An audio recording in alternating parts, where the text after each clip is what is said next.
कितना निष्ठुर है समय। यदि प्रभु एक क्षण रुक जाते तो कम से कम माँ से भेंट तो कर पाते। कितने समय से वो उनकी प्रतीक्षा कर रहे थे। और माँ भी कितनी उत्साहित थी प्रभु से मिलने के लिए, पुत्र प्राप्ति की सूचना देने के लिए, अपनी प्रसन्नता प्रभु के साथ बांटने के लिए। परंतु कैलाश में महादेव को ना पाकर माँ को कितनी पीड़ा हुई होगी। प्रणाम स्वीकार कीजिए स्वामी।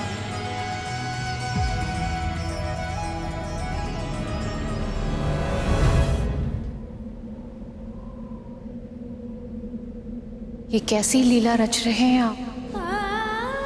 कैलाश का कण कण मुझे बता रहा कि आप मेरी प्रतीक्षा में व्याकुल थे, परंतु अब जब मैं यहाँ आ गई तो आप मुझे अपने दर्शन नहीं दे। ऐसा क्यों प्रभु? कहाँ हैं आप?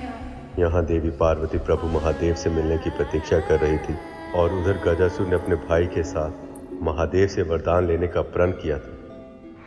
चाहे कुछ भी क्यों ना हो जाए, महादेव को वहां से जाने मत देना। महादेव तो भोले, वो हमारी बात मान लेंगे, किंतु विष्णु वो बहुत चालाक है। यदि उसे पता चला तो वो हमारी योजना को भी असफल कर सकता है। उसने पहले भी हमारे साथ छल किया था। हो सकता है कि महादेव एक बार लौट जाए तो उन्हें पुनः पकड़ने का अवसर मिलना असंभव हो जाए। इसीलिए किसी भी मूल्य पर उन्हें अपने उदर में बसने के लिए विवश करना होगा गजासुर। और यदि तुमने ऐसा किया तो तुम अमर हो जाओगे और हम दोनों भाई संसार के सबसे शक्तिशाली असुर बन जाएंगे और तीनों लोकों का शासन हमारी मुट्ठी में होगा। नंदी, महादेव कहाँ है? कैसे बताएं माता को कि प्रभु भक्त को दर्शन देने गए हैं। नमः शिवाय, ओम नमः शिवाय, ओम नमः शिवाय, ओम नमः शिवाय। ये रक्तम आकाश, ये तीव्र वेग से चलती आ रही, ये तो अशुभ के संकेत। ओम नमः शिवाय, ओम नमः शिवाय।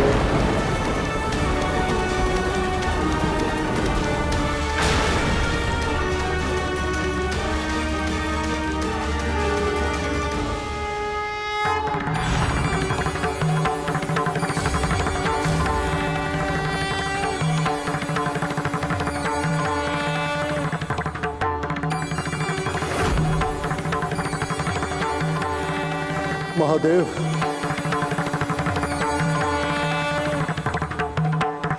प्रणाम महादेव। तुम्हारी तपस्या पूर्ण हुई गजासुर। अमरता के अतिरिक्त जो मांगना है मांगो वरदान में। मुझे आपसे 2 वरदान चाहिए महादेव।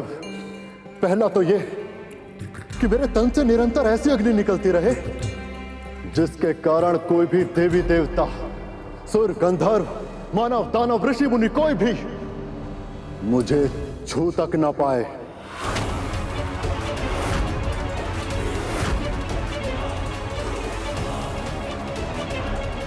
तथास्तु।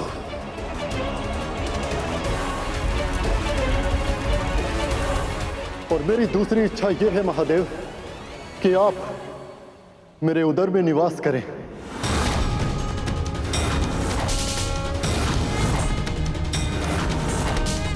अब से यही आपका निवास स्थान होगा प्रभु, सदैव सदैव के लिए।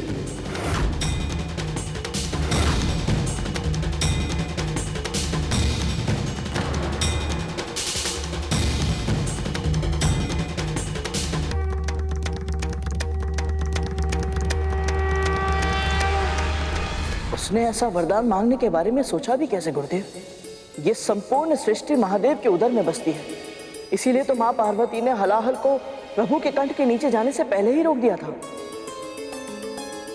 यदि प्रभु ही किसी के उदर में चले गए तो इस सृष्टि का तो सर्वनाश हो जाएगा। महादेव ने भी गजासुर को यही समझाने का प्रयास किया, परंतु विनाश के समय बुद्धि साथ छोड़ देती है गरुड़। तो क्या वो असुर महादेव के मना करने के बाद भी नहीं माना? फिर क्या हुआ गुरुदेव? व्रत वो अनुष्ठान है गरुड़ जिसके माध्यम से भक्त भगवान को भी बांध देता है। जब ऋषि सूर्य के उदय होने से पहले अर्घ देने का अनुष्ठान करते हैं तो सूर्य देव को भी अपनी परिक्रमा पूरी करके ठीक समय पे उनके सामने प्रकट होना ही पड़ता है। यही नियम है। इसी अनुशासन से संसार का संतुलन सदा है। गजासुर की इच्छा अनुचित अवश्य थी, पर तपस्या की शक्ति से बंधे महादेव उसे अस्वीकार नहीं कर सकते थे। पर हां, उन्होंने गजासुर से एक विनती अवश्य की थी। यदि यही तुम्हारी इच्छा है गजासुर, तो मैं उसे अवश्य पूर्ण करूंगा, परंतु तुम्हें मुझे समय देना होगा। बड़ी तपस्या के बाद आज देवी पार्वती कैलाश लौट रही है और मुझे वहां ना पाकर वो अत्यंत व्याकुल हो जाएंगे। सत्य तो यह है कि मैं भी उनसे मिलना चाहता हूं।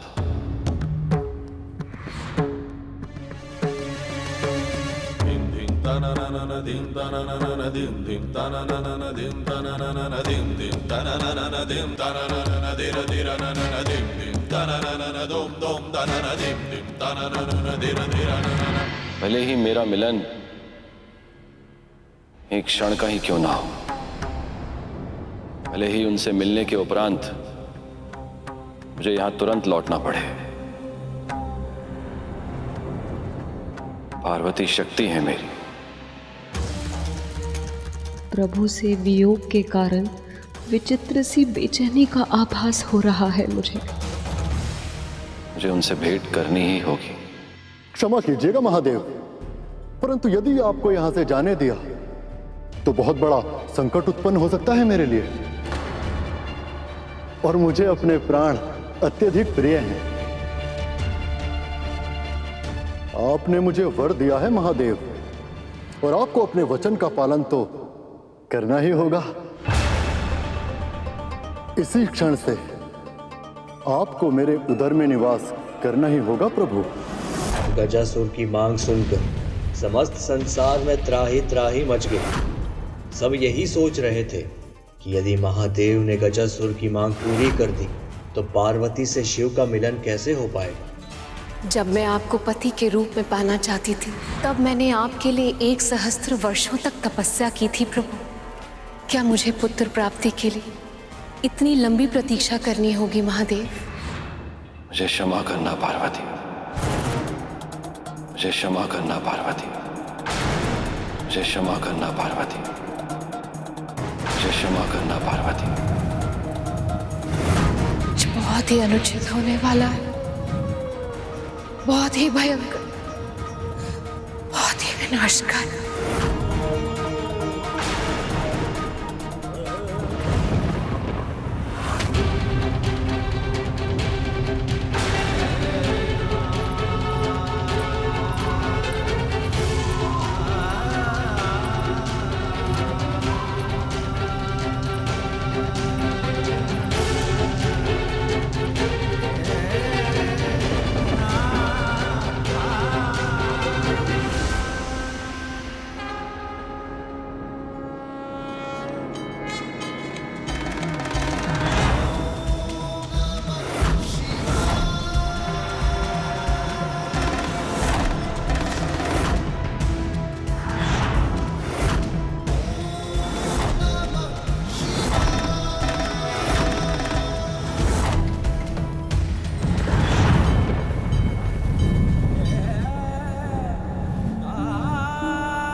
नंदी जी, माता को ये क्या हो रहा है?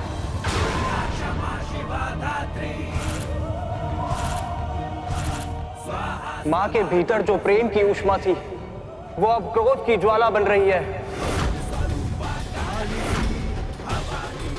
माँ अपना रौद्र अवतार, दुर्गा अवतार ले रही है।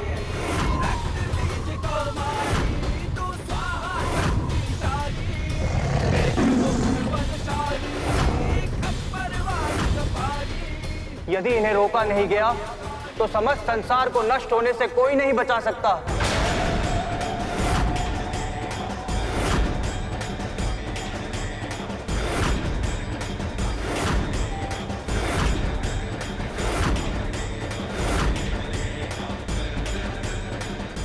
ब्रह्मा, विष्णु प्रकट हो। जब स्वयं शक्ति ही क्रोध करे तो इस जगत की रक्षा कौन करे? सखी पार्वती के क्रोध को शांत करने की क्षमता केवल महादेव में है, ब्रह्मदेव। और अब वही गजासुर के उदर में है। ऐसे में कौन शांत करा सकता है इन्हें? मैं नहीं जानता मैं इन्हें शांत कैसे करूं। हम सब साक्षी हैं। जब महादेव को देवी पार्वती का विरह सहना पड़ा था तो सभी प्राणी त्राही त्राही कर उठे थे। ऐसा तांडव हुआ था कि यह संसार विनाश के द्वार पर आ खड़ा था। देवी पार्वती भी महादेव की अर्धांगिनी है, उनकी शक्ति है। इसलिए जब इन्हें क्रोध आएगा तो वो क्या करेंगे ये मैं भी नहीं जानता।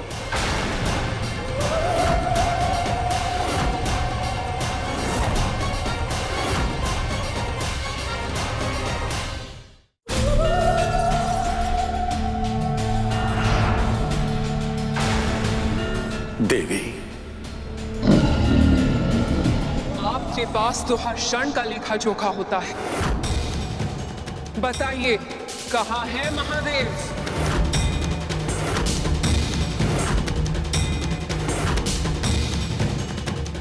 गजासुर ने भोलेनाथ से वरदान मांगकर उन्हें विवश कर दिया है देवी, और लिंग रूप में परिवर्तित करके अपने उदर में बसा लिया है।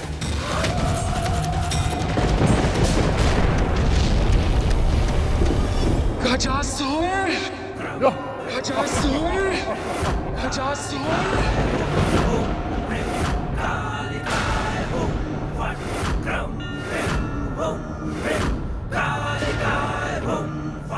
शांत हो जाइए देवी, क्रोध का त्याग कीजिए। इस संसार में सब आपकी ही तो संतानें, उनके बारे में सोचिए देवी। आपके इस रौद्र रूप से सब नष्ट हो जाएगा। शांत हो जाइए। कितने निष्ठुर हैं आप! आप तो इस संसार के संचालक हैं और फिर भी आपने मेरे साथ इतना बड़ा अन्याय कर दिया। मुझे मनवांछित वरदान तो दिया, पर मेरे पति की, अपने सखा महादेव की रक्षा नहीं की आपने।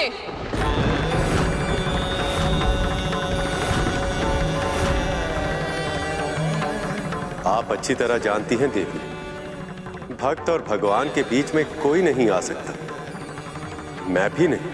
पर भक्ति तो मैंने भी आपकी की थी विष्णु, और आप मेरी भक्ति से प्रसन्न भी हुए थे। फिर मेरी इच्छा के विरुद्ध ये अवरोध कैसे आ गया? आप अच्छी तरह जानते हैं विष्णु कि मैं और महादेव एक दूसरे के बिना अधूरे। ना वो मेरे बिना जी सकते हैं और मेरा जीवन उनके बिना संभव नहीं है। ये भूल आपसे हुई है विष्णु, आपसे हुई है विष्णु, आपसे हुई है विष्णु, और अब आपको ही इसे सुधारना होगा, और अब आपको ही इसे सुधारना होगा।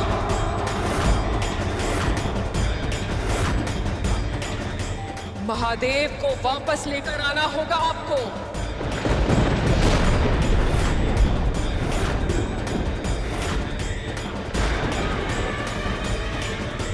देवी, मैं कैसे? क्यों और कैसे का उत्तर आप स्वयं खोजिए विष्णु, पर कब का उत्तर मैं आपको अवश्य दूंगी। मंगल स्नान के बाद मेरी पूजा समाप्त होने से पहले तक यदि महादेव मेरे पास वापस नहीं आए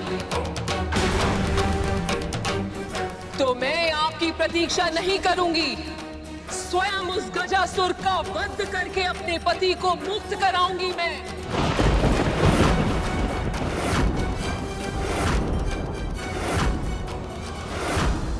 पर स्मरण रखिएगा, यदि मुझे ये करने के लिए विवश होना पड़ा तो समुद्र सूख जाएंगे,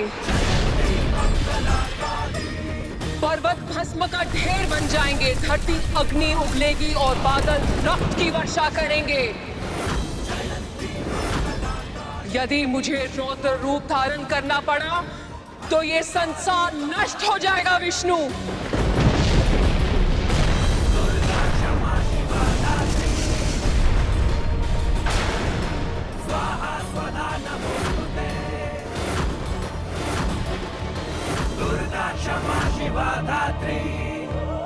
और ये आप भी जानते हैं कि मेरे उस अवतार के क्रोध पर महादेव की अतिरिक्त और कोई नियंत्रण नहीं पा सकता, स्वयं मैं भी नहीं।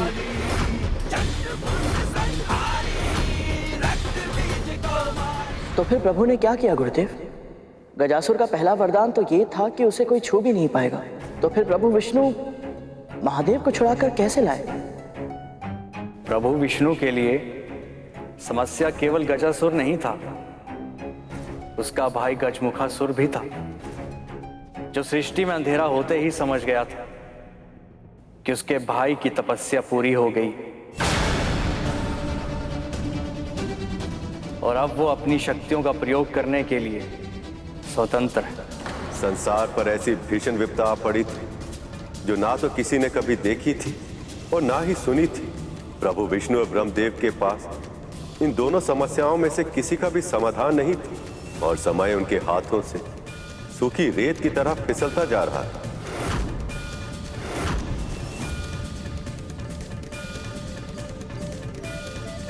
आप चिंता मत कीजिए देवी, प्रभु विष्णु ऐसा ही करेंगे।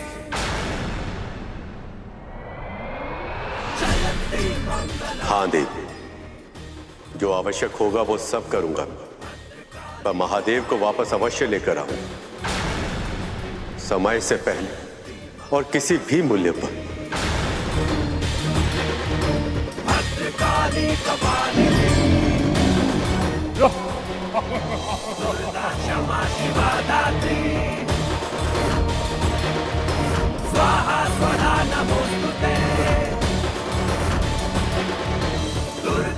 देवी पार्वती को मैंने वचन तो दे दिया, किंतु गजासुर को मिले वरदान के कारण उसे हराना असंभव है।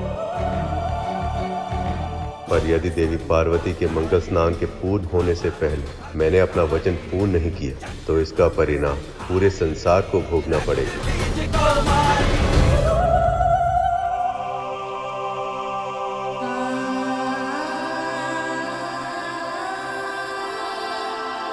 भक्त की पुकार सुनते ही दौड़े चले गए महादेव।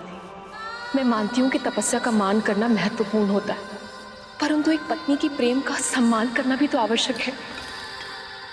उन्हें आभास था कि मैं आने वाली हूँ, फिर भी एक क्षण नहीं रुक पाए वो, और ना ही किसी ने उन्हें रोका। इस पूरे कैलाश पर ऐसा कोई नहीं है जिसे मेरी भावनाओं की चिंता हो, जिसके लिए मेरी इच्छाओं का मान रखना महत्वपूर्ण हो।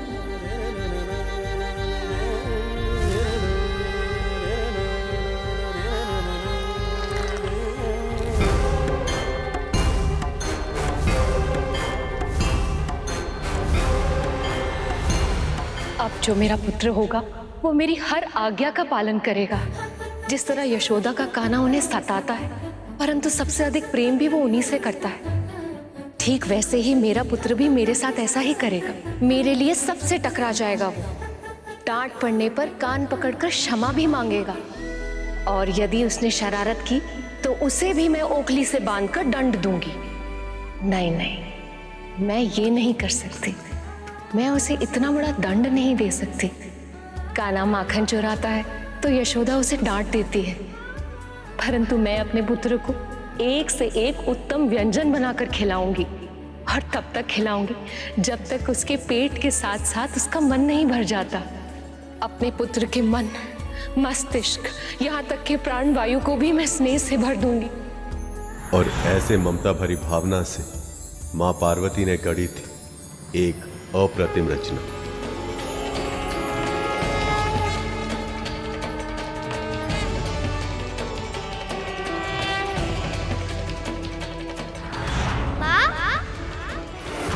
अभी जो मैंने अनुभव किया,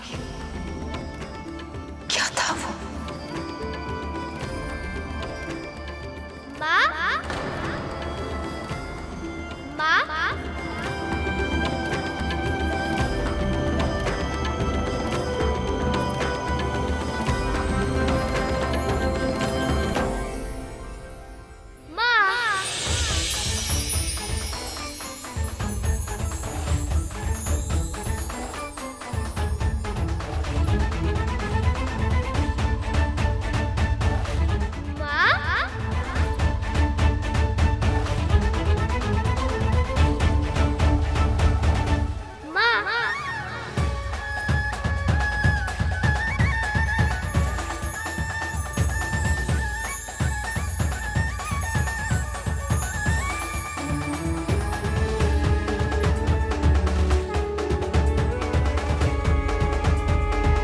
और इस सुंदर बालक को देखकर मां पार्वती ऐसे मोहित हुई कि अपने ही पुत्र को पहचान नहीं पाई। बालक? ओहो, तू कौन है? यहाँ आजा।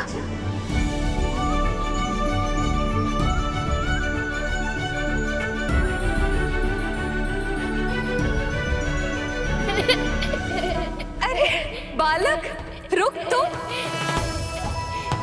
अरे बता तू कौन है तू? अपने नन्हे नन्हे पगों से यूं ठुमक ठुमक के मेरे हृदय में ही प्रवेश कर लिया तूने तो। रुक रुक जा।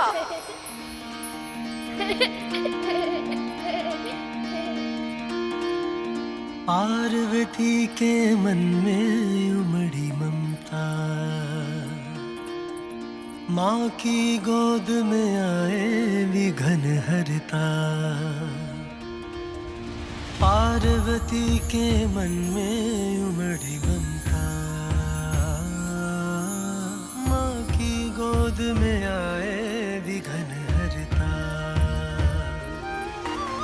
अद्भुत बालक पर माँ प्रेम लुटाती, प्रथम देवता जग में उसे बनाती।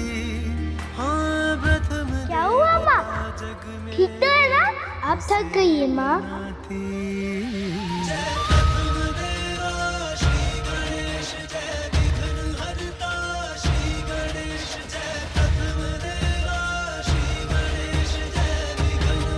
ये लीजिए, जल पीजिए माँ।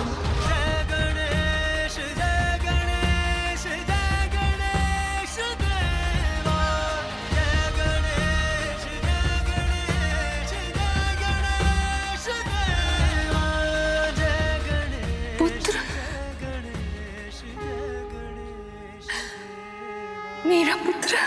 हाँ माँ, मैं आपका ही पुत्र हूँ, आपके हृदय से जन्मा हूँ। केवल आपके लिए इस संसार में आया हूँ। अब से आपकी सेवा ही मेरा सुख, और आपका सुख ही है मेरा उद्देश्य। एक माँ के लिए सबसे बड़ा सुख होता है अपनी संतान से प्रेम और अनुराग पाना। माँ पार्वती को भी यही प्रसन्नता थी कि अब कोई कैलाश में उनके दुख और सुख का ध्यान रखने वाला आ गया है।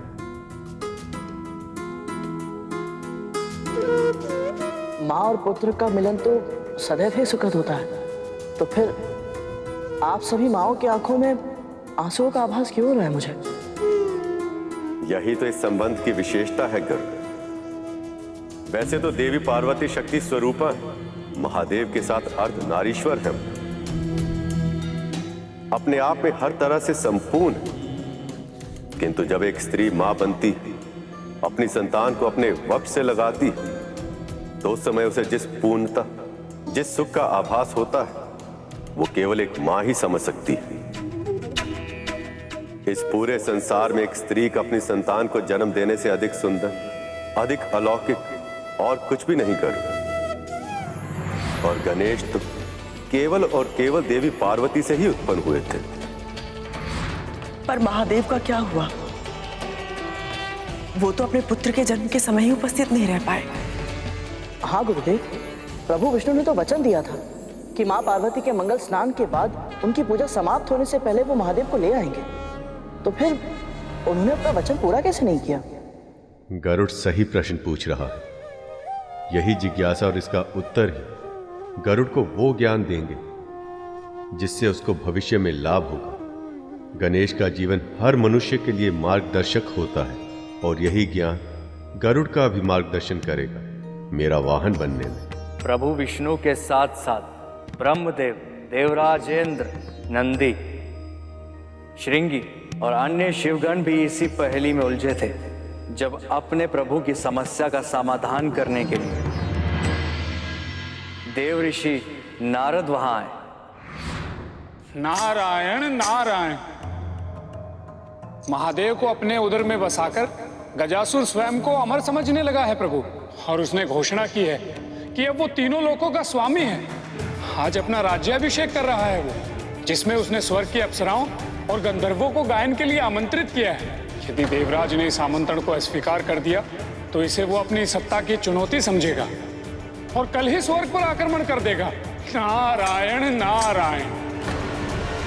प्रभु, यदि ऐसा हो गया तो स्वर्ग को बचाना असंभव होगा, क्योंकि जब तक उसके उदर में महादेव विद्यमान है, उसे हराना संभव ही नहीं है। प्रभु, अब हम क्या करें प्रभु? जिसे आप समस्या समझ रहे हैं देवराज, वही तो अवसर है। यदि गजासुर चाहता है कि कला का प्रदर्शन हो, तो अब ऐसा ही होगा।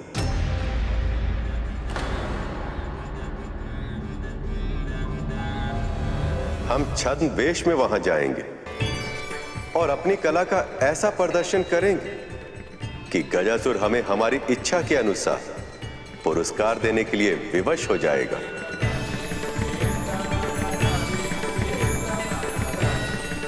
आपकी योजना अद्भुत है, अद्भुत है प्रभु, अद्भुत।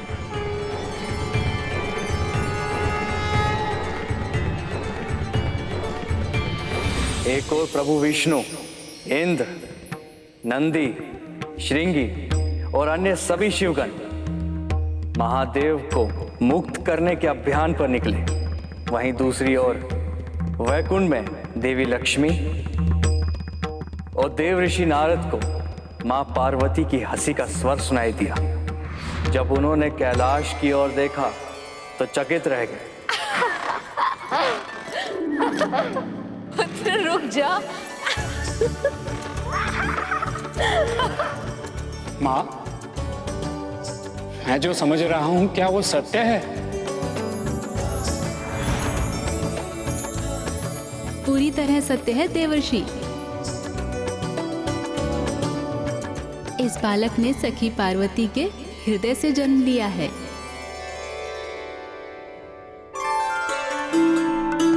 और उनकी इच्छा अनुसार ये भी प्रभु नारायण के श्री कृष्ण अवतार की तरह नटखट और मनमोहक है। सत्य सखी,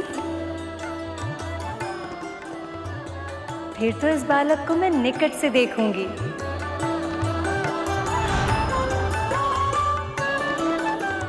इससे भेंट की इच्छा तो मेरे मन में भी है।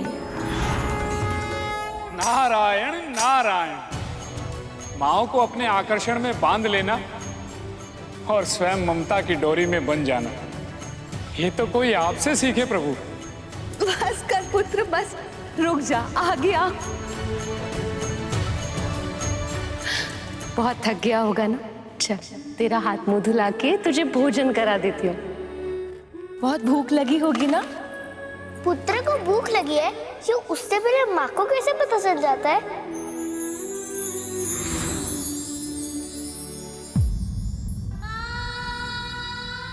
ले गरुड़, भूख लगी होगी ना? भर पेट भोजन करना। बढ़ते तन को पोषण की आवश्यकता होती है। मेरी माँ को भी ऐसा ही आभास होता है। हर माँ का हृदय, चाहे वो माँ पार्वती हो या मेरी माँ विंता, सबका हृदय एक समान होता है। पुत्र,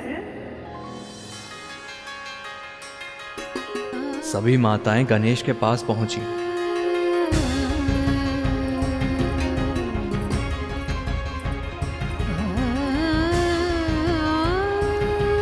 माँ का हृदय पुत्र के उदर से जुड़ा होता है। जब पुत्र को भूख लगती है ना, माँ का हृदय अशांत हो जाता है। फिर माँ को ज्ञात हो जाता है कि पुत्र को भूख लगी है। समझे? बात तो आपने अच्छी कही, पर अब है कौन? अरे पुत्र, ये आपकी प्रिय मामी जी हैं, देवी लक्ष्मी। प्रणाम करो। प्रणाम मामी जी। सदा समृद्ध रहो।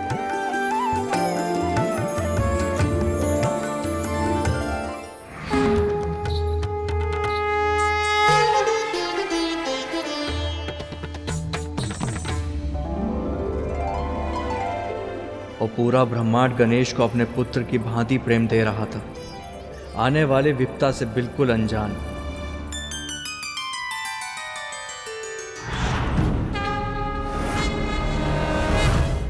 आप सब कौन है? हम तुम्हारी माँ। आओ पुत्र, निकट आओ। आओ पुत्र, हमारे पास आओ।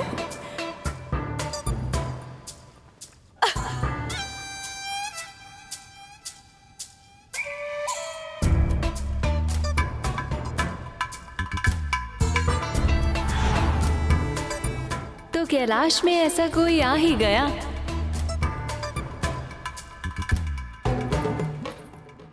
जो महादेव का नहीं, देवी पार्वती का भक्त है। बधाई हो देवी, आपकी तपस्या का फल आपको मिल ही गया। आपने जैसी कल्पना की थी, बिल्कुल वैसा ही पुत्र मिला है आपको। पुत्र, आगे आओ। सच, ये तो मेरी कल्पना से भी अधिक मनमोहक है।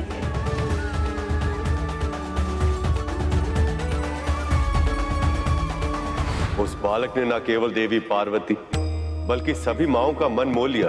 उधर प्रभु विष्णु कथावाचक का छद्म वेश धारण करके देवराज इंद्र, नंदी, श्रृंगी और अन्य शिवगणों के साथ गजासुर की राजसभा के निकट जा पहुंचे। माता पार्वती से किया वचन निभाने और महादेव को गजासुर के उदर से निकालने। वो देख रहे हैं आप सब, वही है गजासुर का स्वर्ण महल।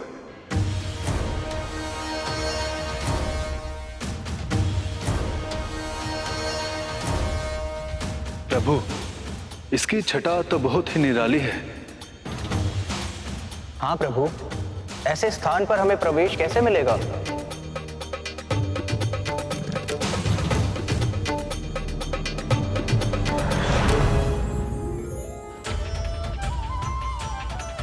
विलक्षण प्रभु, विलक्षण। ये रूप विलक्षण है। बस अब यही आशा है प्रभु कि जिस कार्य की सिद्धि के लिए ये रूप धारण किया है, वो पूरा हो जाए। हम महादेव को निश्चिंत ही मुक्त कराएंगे।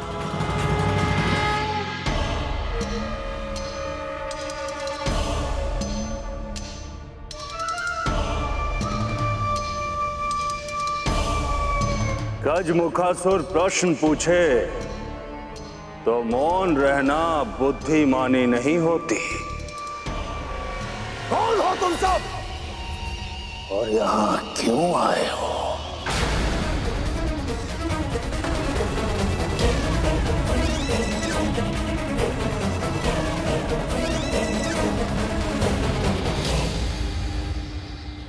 हम महादेव को मुक्त कराने आए, किंतु ये बात तुझ मूर्ख को समझ नहीं आएगी गजासुर।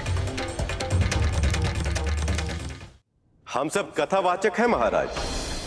भोले भंडारी महादेव के गुणगान करके अपना जीवन यापन करते हैं। जब हमने सुना कि यहाँ महादेव के सबसे बड़े भक्त का अभिषेक हो रहा है, तो हमें लगा कि यहाँ महादेव की जीवन की कथा, शिव कथा कहने से अधिक सौभाग्य और क्या हो सकता है।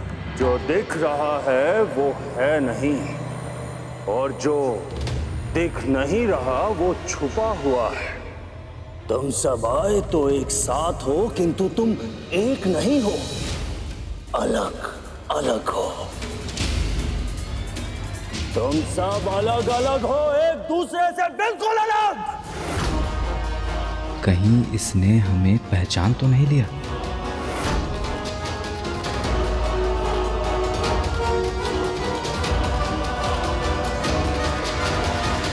आप सही कह रहे हैं महाराज, हम सब अलग अलग ही हैं।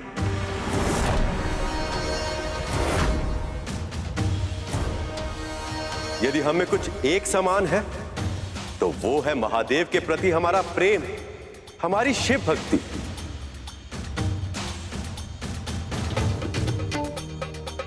अब आप ही बताइए, इससे अधिक महत्वपूर्ण और क्या हो सकता है? तुम सब सत्य कहा तुमने, परंतु अब कहते ही रहोगे या कुछ सुनाओगे भी? शिव कथा सुनने के लिए अत्यधिक आतुर हूं मैं। राक्षस होकर भी इसकी भक्ति भावना कितनी शुद्ध है।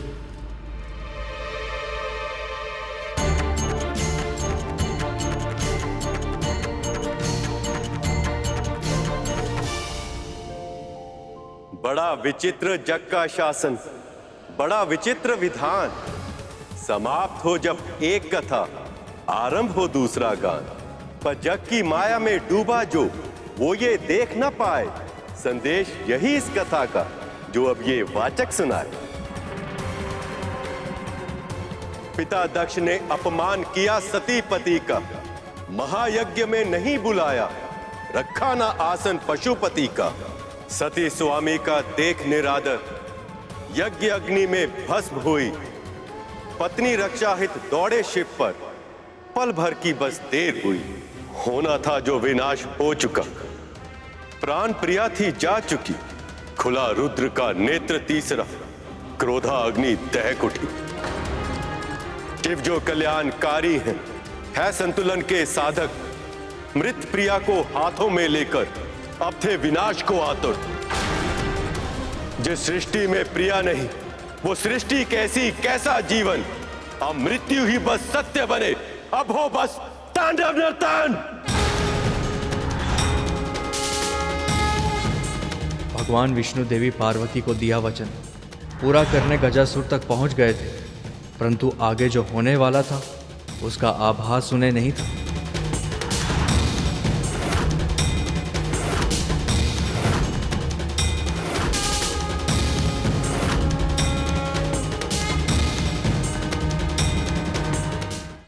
एक ओर प्रभु विष्णु अपनी योजना को सुदृढ़ कर रहे थे, तो दूसरी ओर मां पार्वती और उनके पुत्र के बीच स्नेह संबंध का सूत्र और भी सुदृढ़ होता जा रहा था। आप सब मेरे पुत्र के जन्म के शुभ अवसर पर मेरी प्रसन्नता को साझा करने आए हैं। इसके लिए मैं आप सबको बहुत बहुत धन्यवाद कहती हूँ।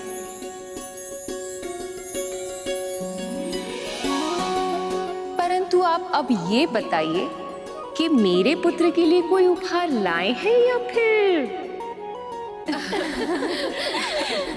लाए हैं पुत्र।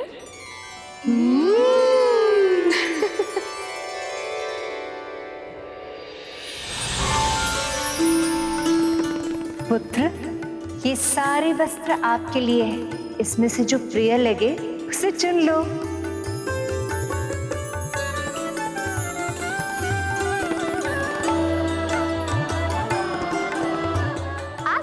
माताओं का धन्यवाद, पर मुझे तो मेरी ही माँ के दिए हुए वस्त्र ही सबसे प्रिय लग रहे हैं।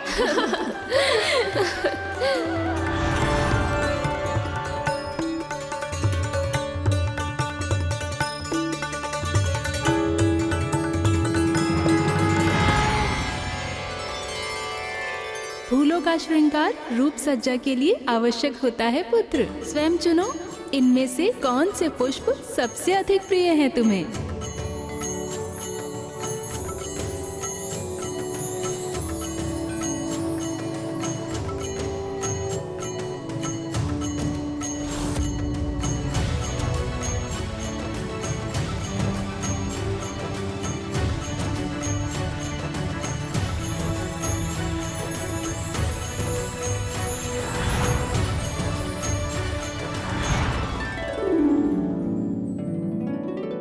सभी माताओं का धन्यवाद, पर मुझे तो मेरी माँ के दिए हुए लाल फूल ही सबसे प्रिय लग रहे हैं।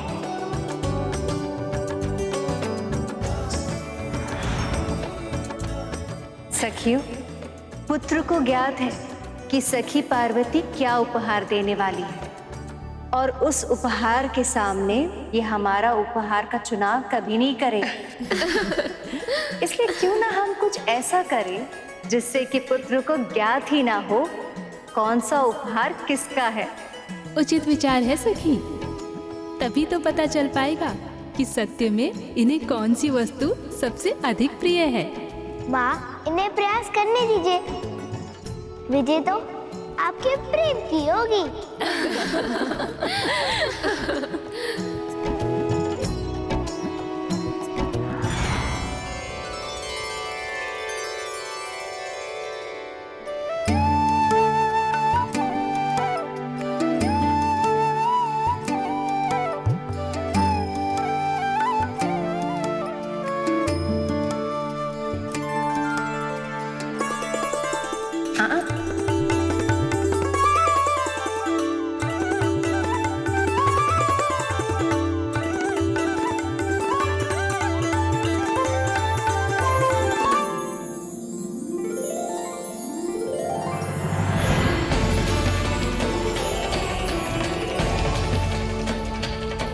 ये तो पकवान की सुगंध है।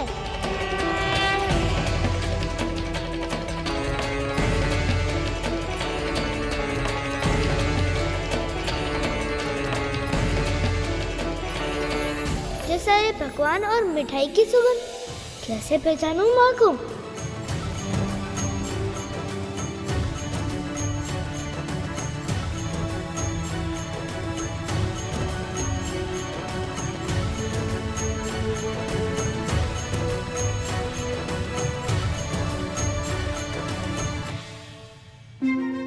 हलवा, गाजर का हलवा, पर मुझे तो मेरी माँ के हाथ के बने हुए ही चाहिए।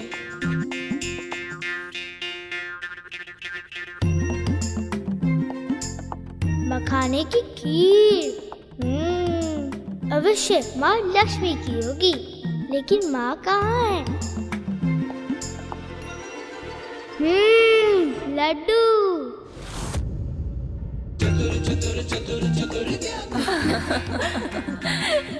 एक माँ और पुत्र का बंधन अनूठा होता है। आंखों में पट्टी बांधकर पुत्र गणेश को माँ पार्वती का आभास हो गया था। जैसे एक नवजात शिशु अपनी माँ का स्पर्श पाते ही चुप हो जाता है, वैसे ही बाल गणेश के लिए माँ का स्पर्श, उनकी भेंट, उनका आदेश सर्वोपरि था। मान गए पुत्र तुम्हें। तुम्हारी माता के साथ तुम्हारे संबंध सूत्र सच में बहुत प्रगाढ़ हैं। या कहना चाहिए कि तुम अपनी माता के भक्त हो। आप सब जो भी गए, पर एक सत्य ये भी है कि मुझे बहुत जोर से भूख लगी है, और आप सबने जो उपहार दिए उसे मैं वैध थोड़ी ना जाने दूंगा। सब कुछ खाऊंगा मैं। बस बस पुत्र, अब तू विश्राम कर ले, थक गया होगा। नहीं माँ, मैं आप सबके साथ समय व्यतीत करना चाहता हूँ।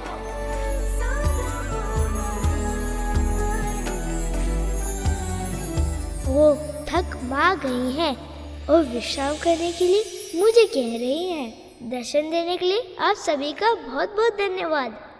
पर अब मेरी माँ को विश्राम करने की आवश्यकता है।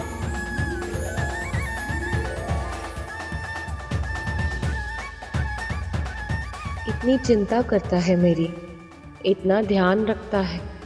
ऐसा ही तो पुत्र चाहा था मैंने। मेरी इच्छा पूरी हो गई, परंतु प्रभु को हमारे पुत्र से मिलाने की प्रतीक्षा नहीं की जा रही मुझसे। कैलाश में देवी पार्वती को लग रहा था जैसे इस पुत्र ने जन्म लेते ही उनके सब दुख हर लिए, और उधर पाताल में प्रभु विष्णु गजासुर के सामने महादेव और देवी पार्वती का प्रसंग सुनाकर महादेव को गजासुर के उदर से निकालने का प्रयास कर रहे थे। शिव की पीड़ा असहनीय थी। प्रिया से अनंत विरह की वेदना उनके तन के कण कण से क्रोधाग्नि बनकर फूट रही थी। साक्षात मृत्यु नृत्य कर रही थी। मानो ऐसा लग रहा हो जैसे हर बीते क्षण के साथ प्रलय निकट आ रही। महादेव का संताप विनाश का उद्घोष बन चुका था। संसार का संहार होने ही वाला था। उन्हें रोकना आवश्यक था, किंतु किसी को यह आभास तक नहीं था कि इस असंभव कार्य को संभव कैसे बनाया जाए। तब संसार के संचालक विष्णु सामने आए और उन्होंने कुछ ऐसा किया जो अकल्पनीय था। क्या क्या किया विष्णु ने? अपने सुदर्शन चक्र से उन्होंने देवी सती के मृत तन के 52 भाग कर दिए। वो 52 भाग भारतवर्ष के विभिन्न स्थानों पर जाकर गिरे, जिनसे बने 52 शक्ति पीठ। वही शक्ति पीठ जो देवी सती के प्रखर और प्रेम पूर्वक जीवन के ज्वलन स्मृति चिन्ह के रूप में आज भी विद्यमान है। उधर विष्णु के कल्पनातीत कार्य के बाद महादेव ने अपना तांडव तो रोक दी और उससे संसार की रक्षा भी हो गई, किंतु महादेव का हृदय अब भी शोक से व्याकुल था। सती के रूप में अपनी शक्ति, अपनी आत्मा खो दी थी उन्होंने, और उनके बिना अर्धनारीश्वर अधूरे थे। शिवा और शक्ति को तो मैंने भी अलग किया है, तो क्या संकट मेरे ऊपर भी आ सकता है? अब आप विश्राम कीजिए माँ। जिस तरह थोड़ी देर पहले तू भाग रहा था ना ताकि मैं तुझे पकड़ ना पाऊं, ठीक वैसे ही मेरी नींद भी भाग गई है तेरी मनमोहक बातें सुनकर। इसीलिए तू अब मेरी चिंता छोड़ और ये बता क्या करना चाहता है तू? गोद में आए विघन हरता। अच्छा, तो झूला झूलना है तुझे? आजा फिर। प्रेम लुटाती प्रथम आप बैठिए माँ। अरे उसे बनाती। अरे पुत्र तो तू है, झूला तो मुझे झूलाना चाहिए, तुझे बिठाकर, नहीं तो तू थक जाएगा ना। आपकी सेवा करके मैं थक जाऊं, ऐसा कभी भी नहीं होगा। नारायण नारायण, आपका पुत्र तो बहुत ही विलक्षण है माँ। ये तो केवल आपके ही सुख के बारे में सोचता रहता है। प्रणाम देवर्षि। प्रणाम देवर्षि। आ गया। बहुत ही उचित समय पर आए हैं आप। आप शीघ्र ही इसे आशीर्वाद भी दे दीजिए। अवश्य माँ।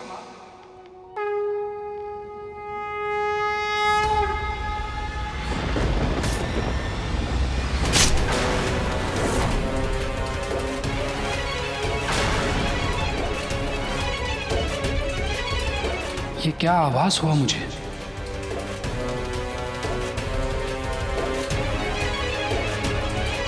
मुझे वरदान दीजिए कि मेरी मृत्यु केवल उसी के हाथों हो पाए जिसका जन्म केवल और केवल माता से हुआ हो, जिसके पिता ने स्वयं उसका शीश काटकर पुनः जोड़ा हो।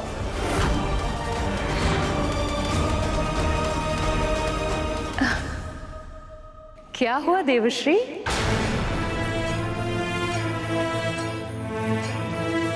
माँ को कैसे बताऊं कि मैं इनके पुत्र को दीर्घायु होने का आशीर्वाद क्यों नहीं दे सकता?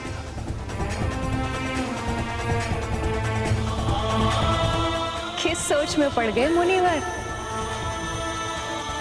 यही कि माँ, इस बालक का जन्म जितना विशेष है, इसका जीवन भी उतना ही विशेष है। और मुझे पूरा विश्वास है इसकी जीवन यात्रा बहुत ही रोचक और दीर्घ होगी। नारायण नारायण। अब क्षमा कीजिएगा माँ, मुझे जाना होगा।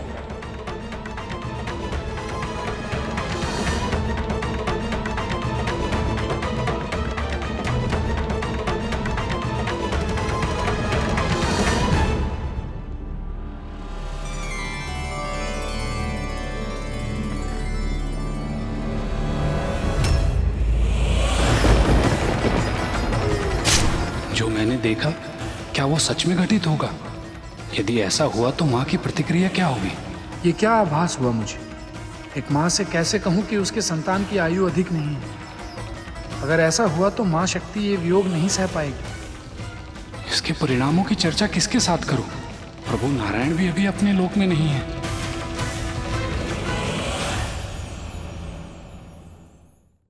देव ऋषि नारद की यह चिंता उचित थी, क्योंकि उन्हें यह आभास था कि गजमुखासुर की मृत्यु की पहली शर्त केवल यही बालक पूरी कर सकता था, क्योंकि उसका जन्म केवल मां से हुआ था।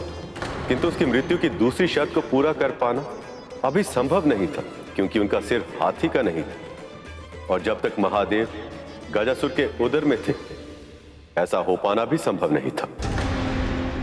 आपके कहने का अर्थ यह है गुरुदेव, यदि महादेव गजासुर के उदर में रहते तो संसार संकट में आ जाता, और यदि बाहर आ जाते तो उनके पुत्र के प्राण संकट में पड़ जाते। फिर क्या हुआ गुरुदेव? मां पार्वती अपने पुत्र पर आने वाले संकट से अनभिज्ञ थी। वहां प्रभु विष्णु महादेव को मुक्त कराने का कठिन प्रयास कर रहे थे। जैसे विक्षिप्त हो गए, ऐसे अपनी प्रिया की स्मृति में खोकर जोगी बनकर वन वन भटकने लगे। उनके कष्टों की अधिकता देवगणों के मन में शूल बनकर चुभ रही थी। वो जानते थे कि संसार को भोलेनाथ अब तभी मिल सकते हैं जब भोलेनाथ को एक बार फिर से प्रेम मिल जाए। ऐसे में देवी सती का पुनर्जन्म हो देवी पार्वती के रूप में। ओम नमः शिवाय, ओम नमः शिवाय। पर प्रेम के मार्ग में अवरोध तो आते ही। महादेव और उनकी प्रिया को फिर से एक होने में कई वर्ष लगने वाले थे, क्योंकि अपने संताप से भीतर ही भीतर जलते शिव शांति की खोज में तपस्या में लीन हो गए थे। ऐसे में पार्वती ने अपने स्वामी को प्राप्त करने के लिए तपस्या करने का निश्चय किया, पर उनकी मां मैनावती ये नहीं चाहती थी कि उनकी सुकोमल पुत्री इतना भीषण तप करे। पार्वती ने तपस्या में पहले भोजन छोड़ा और केवल पतियों पर निर्वाह करने का निश्चय किया, और बाद में उन्हें भी छोड़ दिया। और इसी के कारण उन्हें उनका दूसरा नाम मिला, अपर्णा, अर्थात वो जो पर्ण या पतियों का भी सेवन ना करे। किंतु इतनी भीषण साधना करने के बाद भी वो महादेव का ध्यान तोड़कर उनके हृदय तक नहीं पहुंच पाए। देवों के देव महादेव और मां पार्वती सचमुच प्रेम का आदर्श स्वरूप है। एक दूसरे के साथ देने के लिए, एक दूसरे के साथ रहने के लिए इन दोनों ने कितना कुछ सहा है। और जब जब ये एक दूसरे से दूर रहते हैं, इस संसार पर बहुत बड़ी विपदा आ जाती है। तुमने सही कहा गरुड़। उस समय भी महादेव और मां पार्वती दोनों फिर से एक दूसरे से दूर थे। उन दोनों को ही आभास नहीं था कि कितना बड़ा संकट उनके पुत्र की ओर बढ़ रहा है।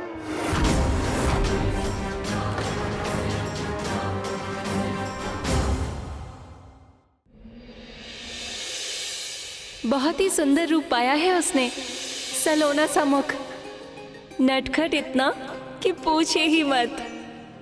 उसके हृदय में अपनी माँ के लिए इतना सम्मान, इतना प्रेम, इतनी भक्ति कि संसार की कोई भी माँ उस पर बलिहारी जाए। मैं सच कह रही हूँ स्वामी, उसे एक बार देखते ही कोई भी व्यक्ति अपनी सारी चिंताएं भूल जाए। इतना मनमोहक है वो पार्वती नंदन। बस कीजिए देवी, और मत बताइए उस बालक के बारे में। आपके वर्णन मात्र से ही उस बालक को देखने की इच्छा हमारे मन में और प्रबल होती जा रही है।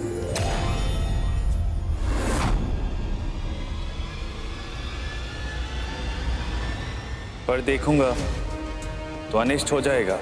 पर वो तो तब होगा ना स्वामी, जब आप सीधे अपनी दृष्टि उस पर डालेंगे। पर यदि आप किसी वस्तु की ओट से उसे छिपकर देखेंगे, तब तो ऐसा कुछ नहीं होगा। परंतु देवी, कई शताब्दियों के बाद ऐसा बालक जन्म लेता है स्वामी। उसके दर्शन करके ही मेरे चित्त को बहुत सुख मिला। और केवल सुख ही नहीं, सत्य तो ये है कि मैंने उसे देखते ही मेरे भीतर ममता का अनुभव किया।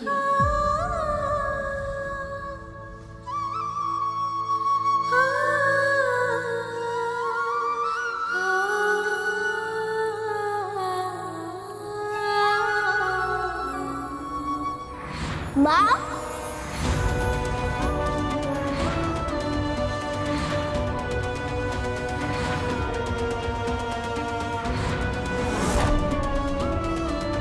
क्या वो बालक सच में इतना गुणवान है? अब तो उनके समक्ष जाकर उसे देखना ही होगा मुझे। शनिदेव के बारे में विख्यात है कि वो सदैव अपनी भावनाओं और कर्मों पर नियंत्रण रखते हैं, अपने कर्मों के परिणामों के प्रति सदैव सचेत रहते हैं, क्योंकि संसार के सभी प्राणियों को उनके कर्मों के अनुरूप दंड देना उनका उत्तरदायित्व है।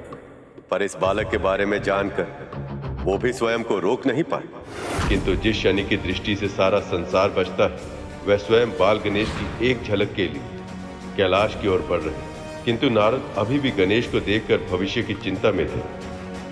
वो दृश्य विधाता की किसी बड़ी योजना का भाग है या फिर अनिष्ट का संकेत?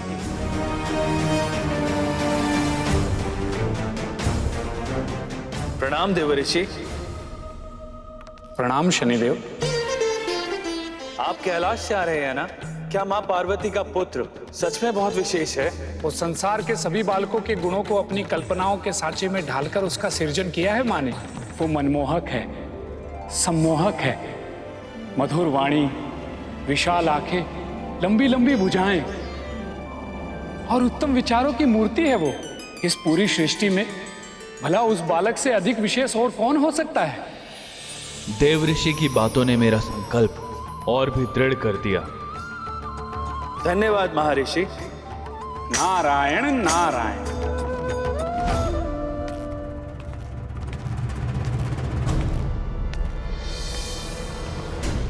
शनिदेव कहीं उस बालक से भेंट करने तो नहीं जा रहे?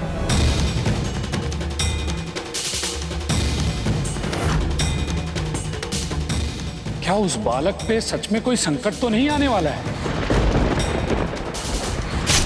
और मैंने शनिदेव को उस बालक के बारे में बताकर उचित किया या अनुचित?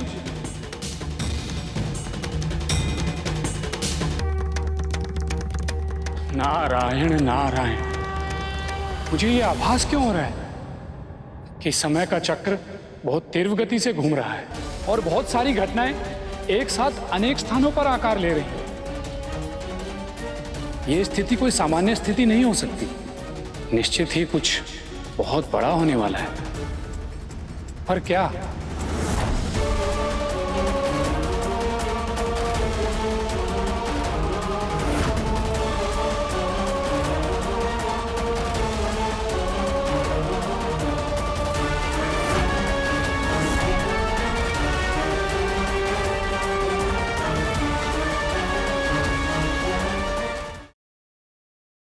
पक्षीराज गरुड़ के साहस भरे कारनामे देखने के लिए चैनल को सब्सक्राइब करें और साथ ही बेल आइकॉन दबाना न भूलें।